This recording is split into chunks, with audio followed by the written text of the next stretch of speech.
Hey everyone, thank you so much for joining me on the interview. Today we've got an interview with Martin Saenz, who's the managing partner at Bequest Funds. So we go really deep into his area of expertise. But first of all, what's interesting is that he was a co-founder of a museum exhibit in Washington, D.C., which is fascinating. And then we spend a lot of time on property, real estate, note investing, go deep into his plan of being able to get secondary mortgages and helping his clients on that process. And then we go way into his love of education, learning, books, podcasts, and he's written quite a few books as well, so it's really fascinating hearing, and his love for multiple streams of income, which is something I'm a very big fan of. So thank you everyone that listens and watches this video. Just before we go in, please do hit the subscribe button, hit the bell icon. Then you'll get updated whenever a new interview comes online. So thank you very much, everyone. Good luck, and thank you, and going straight into the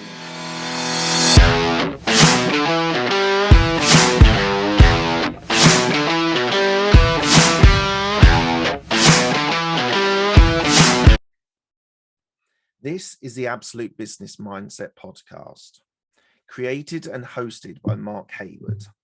This podcast will interview entrepreneurs, business owners, and people in their careers.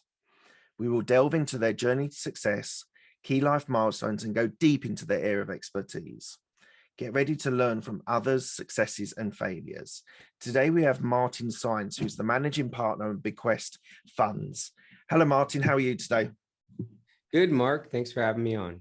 Absolute pleasure. Thank you so much. We're going to have a lot of fun here today. We're going to talk about your business, your career, and we'll go deep into that, which I'm looking forward to immensely. So let's start first of all. You did a degree in philosophy. What made you decide to do that? You know, I think just kind of love for knowledge, and I like, I've always been a kind of fan of reasoning things out, and I still kind of do that today. I mull things over and like to be strategic, like to be intentional about what I do. So the philosophy degree fit right into that. So there is a philosophy. What some people don't realize is that it's based on logic, isn't it? It's building up a thought process upon logic as being. So do you think that basis of logic has helped you throughout your business career? Yeah, absolutely. Absolutely. Just kind of the learning how to think on a more structured level would help any individual. I mean, anyone can, I know a lot of college teaches a lot of technical skills, and, that's great. And one can, transition that into the workplace. But just to be able to think on just a very kind of raw level is important. Awesome. And then you did an MBA after that. What made you decide that you needed that additional education with an MBA? I'd say the business world, when I got out with my philosophy degree, is as much as I could critically think, the business world didn't value for the philosophy degree too highly. So I figured going back and getting a business degree, a more technical degree, would be helpful for my career. Makes a lot of sense. And did you find that, because what I've heard from other people, I've not done an MBA myself, but what I found from other people is that MBAs are often geared towards corporate jobs like consultancy or management consultancy or even sort of finance roles. Did you find going towards a sort of business owner, entrepreneur, that it maybe wasn't as useful as maybe it would have been if you'd gone into corporate? Yeah, absolutely. I put very little of the MBA to use as an entrepreneur. That's just me. That's just my own personal take. Yeah. I found that a lot of peers in the MBA program went on to be consultants and work for large consultancy type firms and or work in large corporations. And that just wasn't me. I found that out after going through the program and getting a management job where I was managing over 100 people, and I was just kind of hating every minute of that experience. What was your first job coming out of education? I managed the call center for Sears Roebuck, and so it was just a call center environment, high contact, lots of call center reps, lots of kind of mid-level management, and there was just kind of high pressure environment. And did you not enjoy that sort of environment? I didn't mind the people themselves. It was the whole corporate structure where there was a lot of politics and a lot of negativity, and people were always fearful for their jobs, and so they were kind of stepping over each other, and so there wasn't this collaborative type environment, and so it just wasn't. It was a big turnoff for me. Right.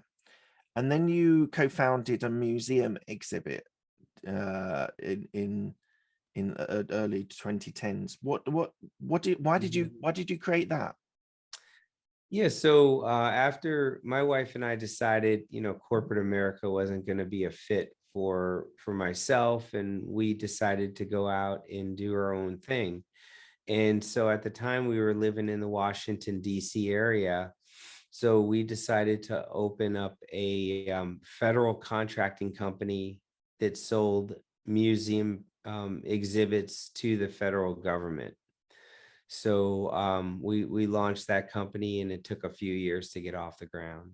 Wow, that's a very niche area of business. What attracted you to that? What was the thought process to museum exhibits? Sure. So this was after kind of a year of soul searching, and my wife and I took off, and we were reading books and going to seminars, and really just we knew our end game was going to be in the real estate investing area. However, we also knew that we needed ongoing cash flow from a business to be able to sustain, our vision or just kind of objectives in life. And so we did self-reflection, and we realized my wife is very creative. She's very good with design.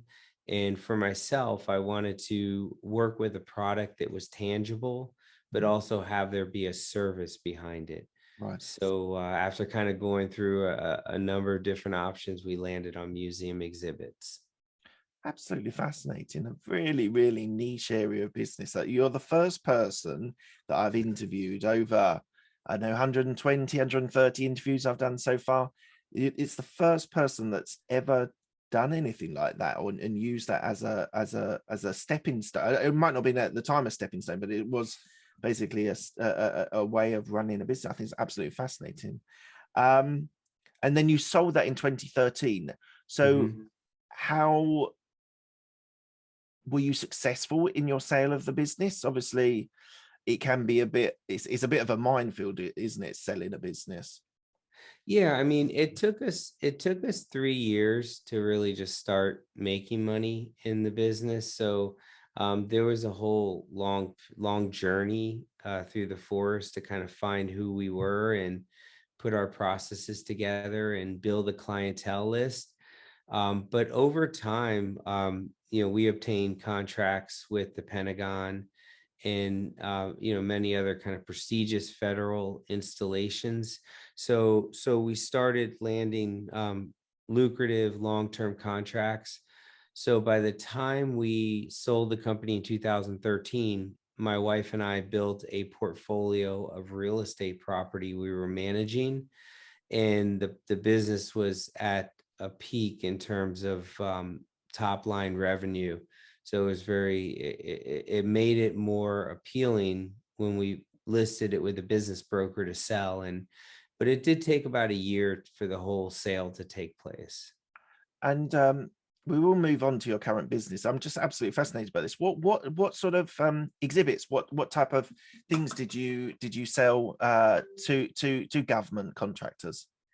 Sure. So when you go into federal buildings, you will find a lot of not just artwork, but you'll find a lot of displays up against the wall in terms of like murals, display cases, mannequins, various types of artwork. And so there's a whole, there's a whole initiative that a lot of the federal entities have, whereas they have to express what the value of their entity is, and they have to go and communicate. So because different federal entities are always vying for attention and vying for federal dollars in the budget.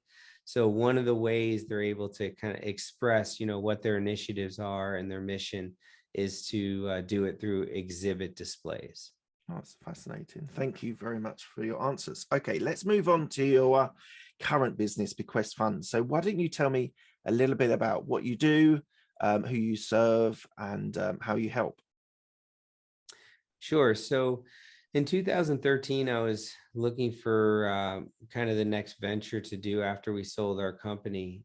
And what I landed on, I went to a local real estate investor club, and I stumbled upon a note investor. And what I learned is that you can buy mortgages in the secondary mortgage market whereby the homeowner hasn't made a payment in 4 or 5 years, and you can pick those up at a discount and work with the homeowner to create a payment plan to help keep them in their home. Okay. So I set off just to learn everything as I could about it, and really just kind of bought some mortgage loans and gave it a crack. That's really interesting. I'm just thinking through from you, because I'm based in the UK, I'm based in London, and we would probably call it repossessions. So places that repossessions are slightly different, because repossessions are, from what I understand, properties where people haven't been able to pay and they're losing their property. Hmm. And in theory, you can pick up deals that way. But actually, the note investing is actually your you're buying the mortgage. Is that right? You're in essence buying the mortgage, and what the owners pay you Hmm. to pay their mortgage off. Correct. So how it works, how the whole sequence of events works is you have a bank that originates a mortgage for a homeowner, and over time, a portion of the mortgages that the bank originates go into default. Mm. Something happens in the homeowner's life, whereas they could have a divorce or lose their job or some health circumstance. Yeah. And so over time, the bank will go and bundle those into pools and sell them into the secondary mortgage market to a Right. hedge fund like ours. And the hedge fund has a decision to make when they purchase these mortgages.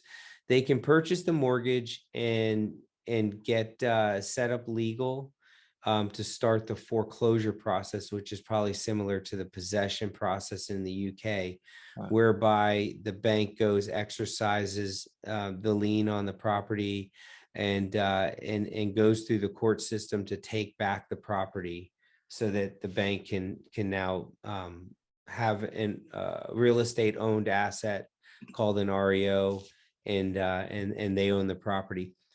Or the hedge fund, like our hedge fund, and what I learned early on is it's more compassionate and more profitable from a long-term standpoint to do everything possible to work with the homeowner to keep them in their home Mm. and create a long-term cash flow stream for your company. That's how we operate our company. So in a way, you're kind of supporting the mortgage people who have gone through a difficult time, and are you guaranteeing their mortgage payments? Yeah, so when we purchase the mortgages, we assume all the rights and responsibilities of the originating mortgage lender. Right. So we have the ability to go and create any kind of loan modification program that works. And what we do is we look to see what the homeowner can afford and try to match it with what our return expectations are for that mortgage. And in essence, we're looking for a win-win where everybody wins. The homeowner can afford the payment, and we can accept the payment given what we need from a return perspective. So if a mortgage is like 25 years or 20 years, something like that, left to pay, and they went through a difficult time, if they could only pay half the mortgage payments, do you pay the other half and then they then pay you at a later stage? I'm just trying to get to like Mhm. really understand So what your business model is, because are you paying their mortgage and then they pay you over a longer period the rest of their loan? Is that how mhm. it works? Yeah, close. So actually what we do is we modify the original terms of the loan, and we have the ability to do some forgiveness of debt. We have the ability to lower the interest rate, extend the mortgage term out. Right. So there's a lot of things we can do to set the homeowner on a new course with their obligation. And so at the end of the day, once we get through that agreement phase, then the homeowner will pay us directly. Right. Right. How risky is note investing? It's risky. It's risky when if you're not set up as a note business. So what that means is there's a lot in terms of compliance. There's a lot in terms of due diligence when you're purchasing these assets. So if you're not set up correctly, then you can create an astronomical amount of risk with note investing. But if done correctly, and if done in a compassionate way, when you're on the asset management side where you're dealing with the homeowners, then there could be you can mitigate a lot of risk, and it can be a very profitable business. What inspired you? You said you met someone at a networking event that was doing note investing, but what was the inspiration after speaking to him that you thought you could do it? Actually, this is something that Mhm. I can do. What was the inspiration behind it? Sure. So my thought was that I saw it as a way to make a lot of money in real estate without having to own the real estate property. So Yes. it was very self-interested when I started. And what I learned within the first year was that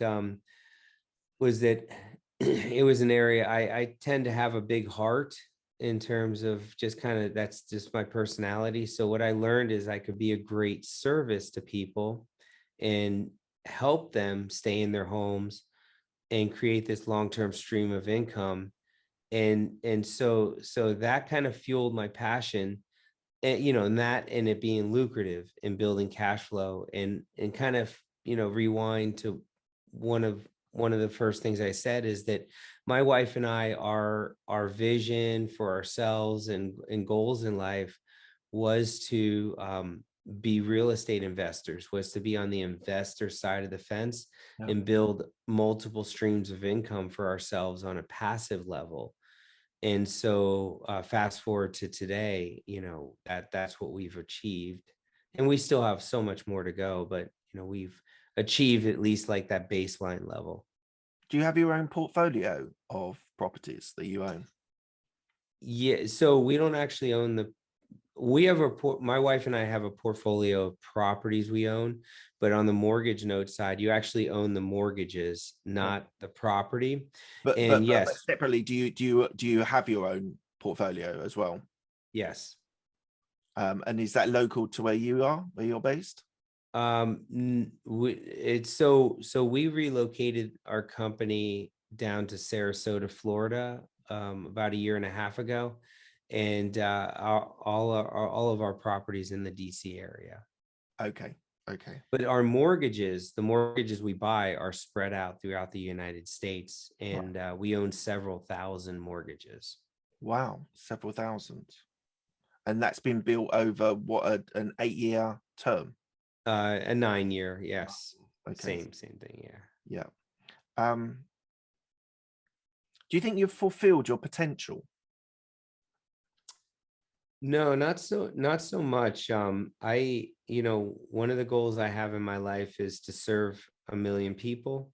So, I got inspired to write a book on note investing with what I do know, and I've since written 5 books in total. Wow.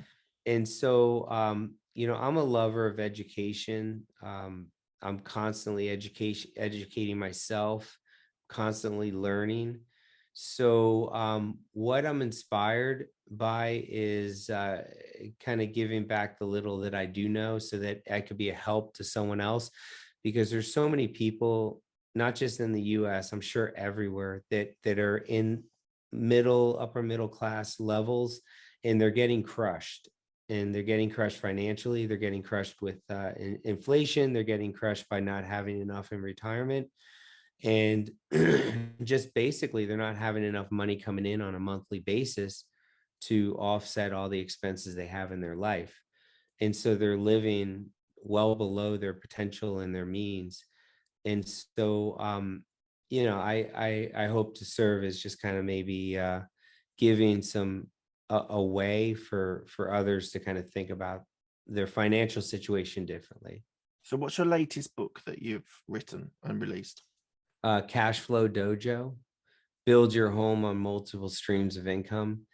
And I wrote that a few years ago. And all the books, if you just look my name up on Amazon, they're all on Amazon. And But multiple. yeah, my what's Sorry, that? go on. No, go on. No, I was just gonna say that's my passion is financially. I've achieved financial freedom maybe about 6 years ago. So what that means is if I never worked another day in my life, I would have enough money coming in, um, to continue to support myself, my wife, my 4 children, and we would be very comfortable. And so, but I'm looking for so much more in so many ways, not just money wise. Um, what is your day-to-day activities? What do you do every day? I have 2 podcasts today. You're Oh, one of them. So right. I love starting my day, kind of, just kind of going back and forth with you. And so I'll do a few podcasts a week. I will, I am working on, we do have a team of 14 people here that we operate the company with. I have a partner. We are hiring 3 more people next month. So we're growing rapidly. So I've been spending a lot of time on training and development internally with the team that's in place. So that also kind of takes some time as well. And Oh, and raising capital. I raise capital. So for Bequest Funds is an income fund. Um, so actually, let me tell you about kind of the last piece to the puzzle. sure. A couple of years ago, my partner and I, we decided there's a lot of people based on the books I've written that reach out to me on a weekly basis, and they want to know more. They want to know how they can get involved, but they don't necessarily want to set up a whole full scale business for themselves in mortgage note investing or real estate investing. So we decided to launch an income fund whereby investors can invest money in and receive a 9% annual return paid to them on a monthly basis. So that's kind of in line with monthly cash flow, which is my passion. Yeah. And so also passive income. So I talk to investors half the day and work with them on getting them in the income fund. And it's a $50 million income fund. And that money that you've generated from that fund, do you then purchase the mortgages from the fund? Yes, yes. So, yes, it's like a match investing, what we consider. So, what that means is, if we only buy seasoned performing mortgages in that fund, so there's nothing distressed everything coming in is performing how it needs to. Um, so what we do is we will find an opportunity that may cost $2-3 million to purchase a pool of loans, and we will then go and talk to our investor community and raise 2 to 3 million to purchase the mortgages. Okay, thank you. Um, how do you handle economic downturns? So we've gone through a pandemic, which has affected economies all over the world. How do you sort of mitigate those economic downturns periods?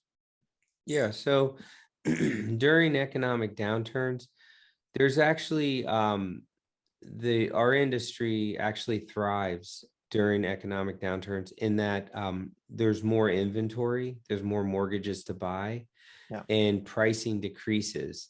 So with that, that's kind of offset with homeowners having less disposable income and ability to pay. Mm. So there's always the good with the bad. However, you can buy at low enough pricing where it offsets that, that additional burden of home ownership and having less disposable income. So actually now during economic upturns, like where the stock market's doing what it's doing and all real estate values are through the roof. Now it's actually more difficult to find mortgage products to purchase, Right. and that's kind of where it's at. So, but with as it relates to COVID, what's interesting is a lot of the news, came out and because they're sensationalizing everything, and they would talk about all the moratoriums and all the restrictions that a lot of lenders have had to collect on money that was due. But with us and the homeowners we were supporting, we found that homeowners actually valued where they lived much more during COVID, and we're still in COVID. I mean, however you kind of want to call it. Yeah. People are valuing their place where they're living and doing everything possible to make their payment. So we actually found more favorable circumstances during COVID as it relates to homeowners and making their payments. Sure. How do you approach negotiating when you're looking to purchase a mortgage? How do you approach the negotiation side of this?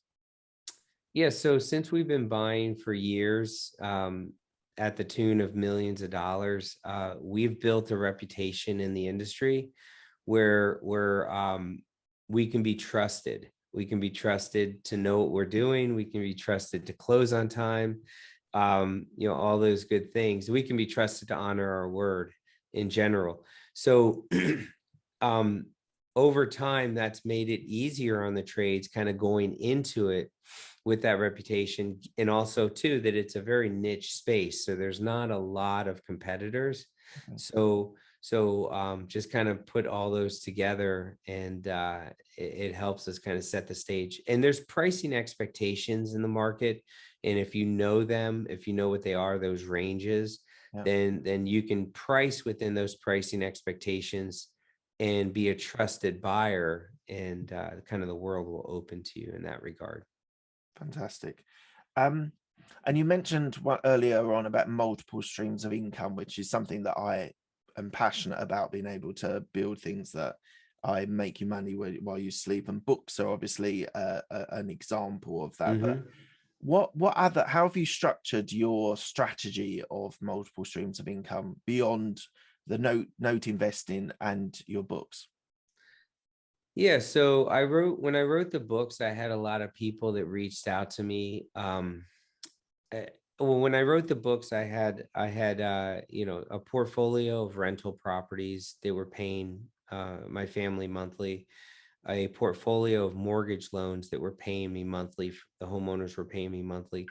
And I wrote the book and I started seeing book royalties. And then I had people reach out and they were like, teach me how to do this. I want to learn this. And so I started training and mentoring some individuals, which was also a nice, flow of income as well.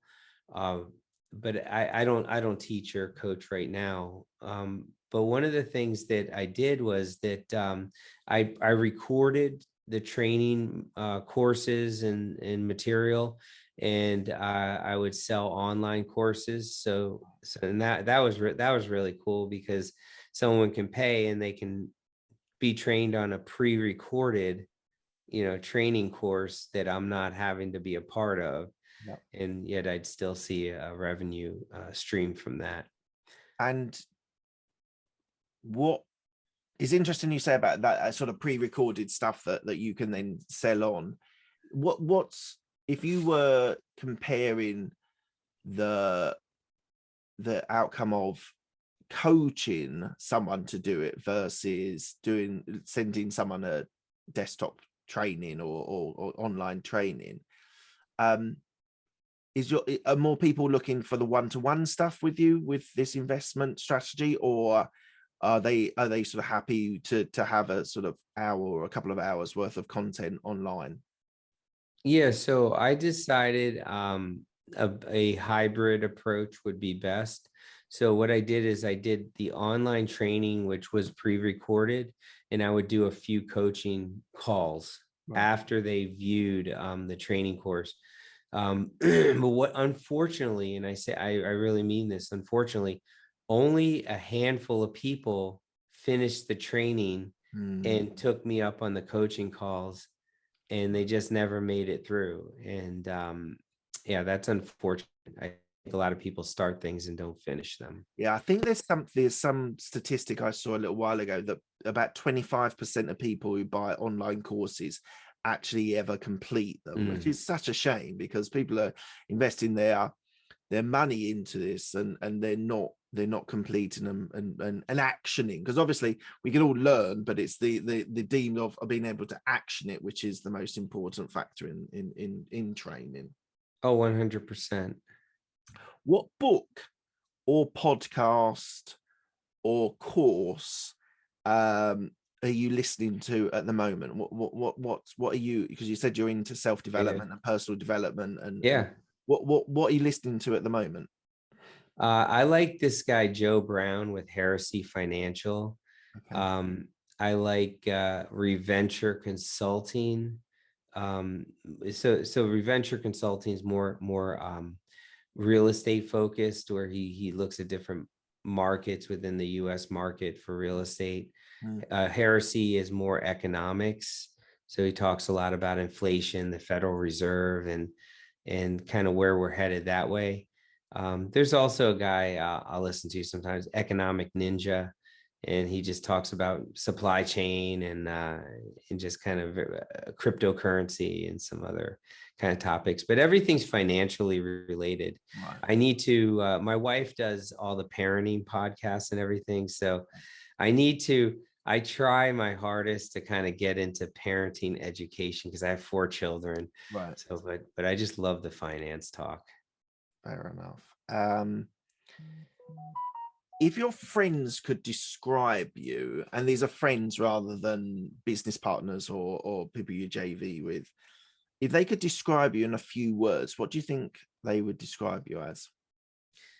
Well, first of all, I don't know how I don't have many friends outside the business world, to be Okay. honest with you. Okay. I think between running the companies and raising 4 children that are 9 and under, Right.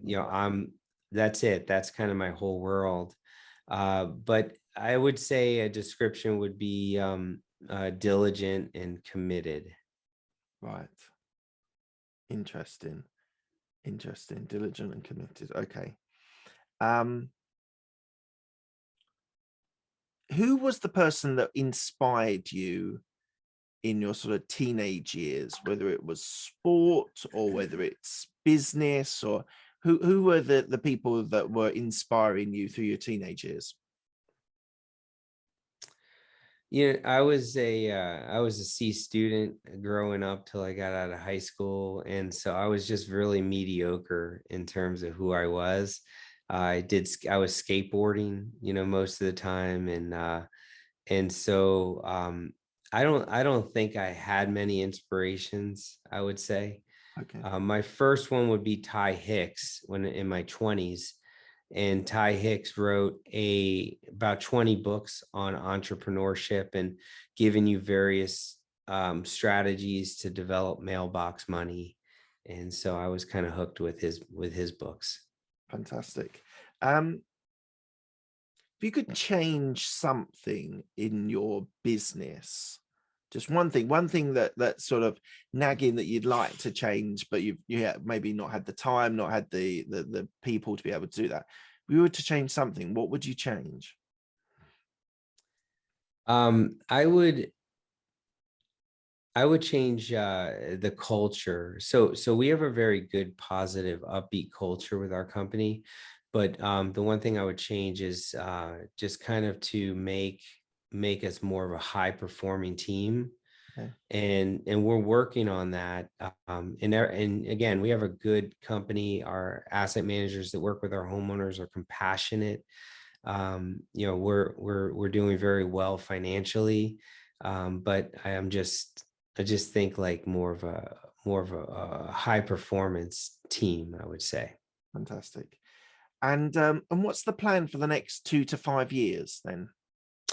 Yeah, so we're putting some executive level positions in our company, a COO, operating manager, some analysts, and really I'm removing myself more from the day-to-day of the operation.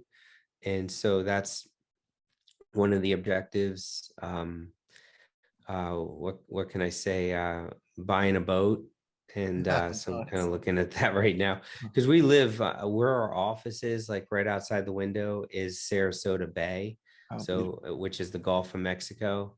And so we live on the water for the most part.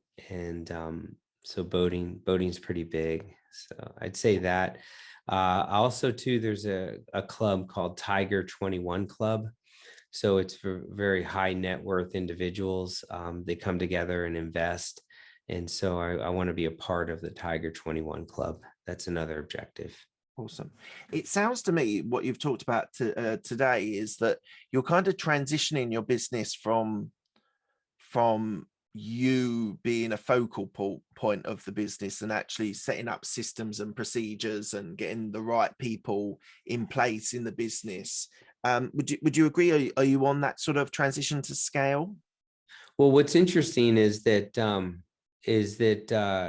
I take a real systematic approach. I'm methodical in how I do things. So we have a lot of the systems in place. Everything's mapped out. It's been mapped out for years and refined over the years. So we have that as a benefit. I'd say removing myself, yes, through bringing in other VPs and COO and those other type positions to remove myself is really kind of the next step for us. Right. And so you kind of answered this already, but what do you have a goal? Do you have goals? And maybe you can share one or two of them for 2022. Yeah, serving 1 million people. Um, uh, I'll share 200K in passive income monthly, and Tiger 21 Club membership. Right. Fantastic. So we're coming to the end of the interview. I ask the same 6 questions to all of my guests. They're quick fire questions. They don't need a quick fire answer. First one is, what's the best decision that you made? To go into business for myself. Did the corporate world not fit you as a Yeah, because you look around and there's so many people that just stay in their place and wish and want something more for themselves, but never make the move. So I could have gotten away from that job and said, oh, well, I should just get another job because the grass is greener. And I decided not to, and just spending our savings, going through a year-long process of finding out what we wanted to do. That was just priceless.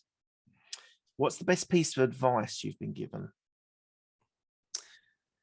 Yeah. So whether you're coming in to something as an investor, coming in self-employed, the focus should be on monthly cash flow, and it should be on an asset or some type of business you have control over. So control and cash flow are everything. So much of what I see people do on the investor side or just in general is they invest for appreciation. So whether they're putting money in the stock market and hoping that they buy low and sell high, or they put it into some retirement fund or mutual fund and hope that something will be there at the end of the day. A lot of that, is wishful thinking, and people need to, and I sound like I'm speaking down to some, but people should consider an opportunity for what it'll yield to them with monthly passive income or monthly income in general. Some of it's going to be active, some passive. Thank you. Who's helped you most in your career? I would say becoming an investor mindset wise, Robert Kiyosaki with Rich Dad Poor Dad, inspirational. I read a lot with Grant Cardone and the 10X rule. So I love that book as well. Awesome. Do you have a mentor or a coach at the moment?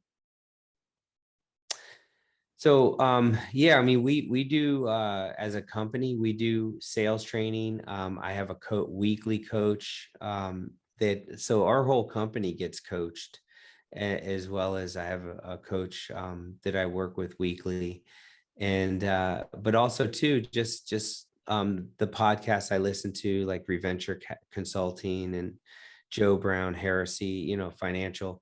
These are also mentors as well that I'm picking up nuggets on. Grant Cardone has a podcast. And Yeah. Do you have any regrets? yes, I'd say being small for too long is a regret. I should have hired more people sooner.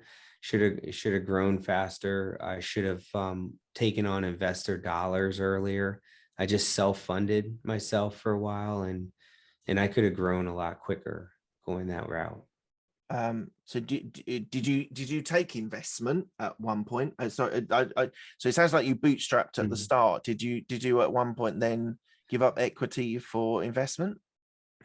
Yeah, so and that was really when we launched Bequest Funds, and 2 years ago, that's when we started formally taking on investor dollars and giving up equity ownership and paying out monthly. And that's kind of completed the cycle, because we have homeowners that make their payments to us monthly, and then we in turn turn around and pay our investors monthly. Right. And it's for life. There's no expiration to Bequest Funds. So that's really when it kind of transformed things for us mentally. And do you think that was a mindset thing that needed to shift for you? Absolutely, absolutely. Because before was always, I can do it myself. I'm just going to kind of plug away organically. And it's kind of a selfish way of thinking about it, because there's so many investors that are begging for monthly income, for Mm, more yield. mm, And so for myself, just to kind of hold it all close to my chest and not share in the profits and of this industry is just very selfish. I learned that later. mm. What are you most proud of? I would say my wife and 4 children, and that that my wife, since we've had our first child, has not had to worry about money one second of any day, and that's what I'm most proud of. Awesome. What does legacy mean to you? It means long term, being able to pass down to my children, and that's why we created the name Bequest Funds. Bequest is a legacy play, as an evergreen fund that never expires. So I'm the largest investor in the fund, so myself, with my own cash. And so my intention is to have this be something I can pass down to my children after I pass away, and they can receive monthly passive income, and they can pass it down to their children. Right. So this is what it's all about for me. Fantastic. And lastly, where can people find you if they want to reach out to you? Yeah, you can email me at martin@bqfunds.com, or you can go to bqfunds.com, which is our website. And yeah, ask me any question. It doesn't have to be investment related. I mean, just ask me any question. I'm here. I'm an educator at heart, so I love helping people. Fantastic. Okay, thank you very much, Martin. I really appreciate your time. Thank you for your explanation. Thanks a lot. Thank you, Mark. Thanks.